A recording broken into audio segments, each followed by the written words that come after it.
Nyakora mga jonka woke county Masiaya warang moko bende matimore buore Nairobi karkae kama edo kanyene riwruok mag weg ute fwambo kod keyo bende koro okwedo moko kuom paro mag osuru manie paro mar chik mar omenda mar higa mar 2023 kod 2024 kod 4.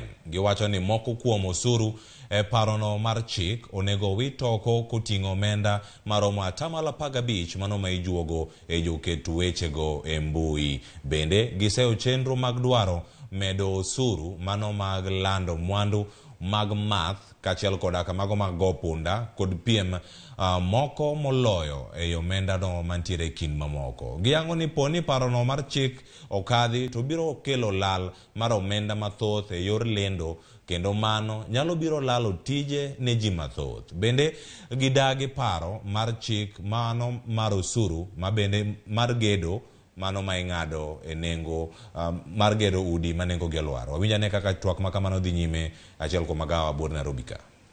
Compensated based on the insured sum.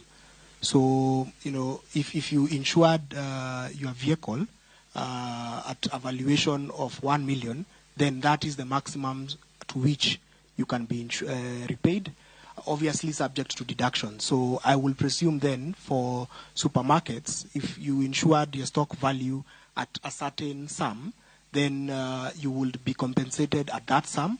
Perhaps maybe adjustments for whether there was any negligence or any issues like that. So I think that would be my general response on that. But again, not being an insurance expert, but just on my general understanding.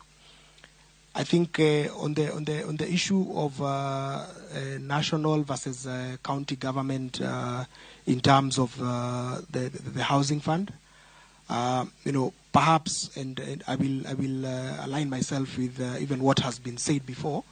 You know, at this point of what we are going through is the process of resource mobilization, and then this committee then and the whole house will then consider in terms of implementation how that can be carried out.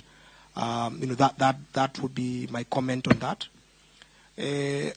On the issue of the constitutionality of the 20% deposit, I think my position as an advocate is really to the extent that then it makes it more difficult for taxpayers to access justice.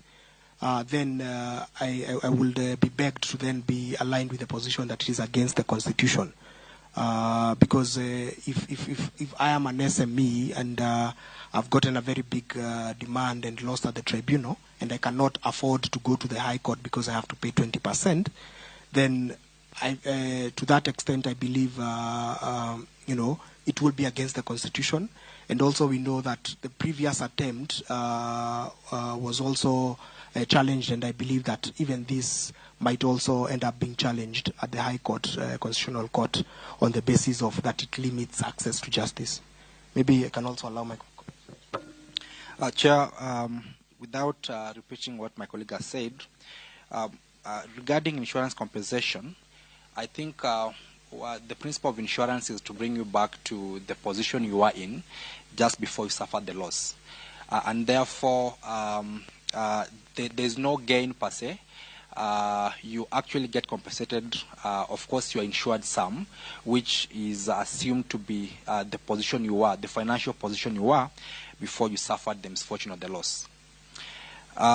Chair, regarding the constitutionality of the 20% deposit that ought to be placed by taxpayers seeking justice on tax disputes, Chair, my position is it's definitely going to bar or prevent so many taxpayers from getting justice, especially where the authority does issue very frivolous assessments.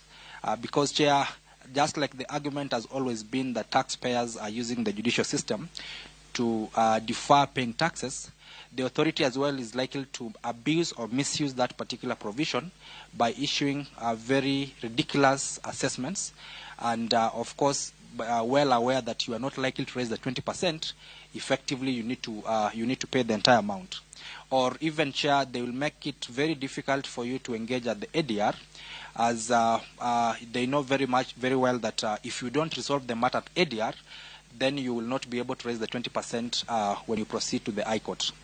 Chair, my proposed solution, which I submit that you consider, is that Parliament should allocate more funds to the judiciary, and we have specialized tax courts at both the tribunal level, at the High Court and the Court of Appeal. Chair, if we have currently, I think the tribunal, the Tax Appeals Tribunal, has I'm not sure if it's about 20 or thereabouts in terms of the bench. If we increase that number to 50 or to 100 or even to 200, Chair, then we will increase the speed at which tax disputes get resolved. Effectively, we will not have cases where tax revenues are tied up in tax disputes because of the fast resolution of tax disputes. Chair, at the High Court and the Court of Appeal, we have a specialized bench which looks at tax disputes.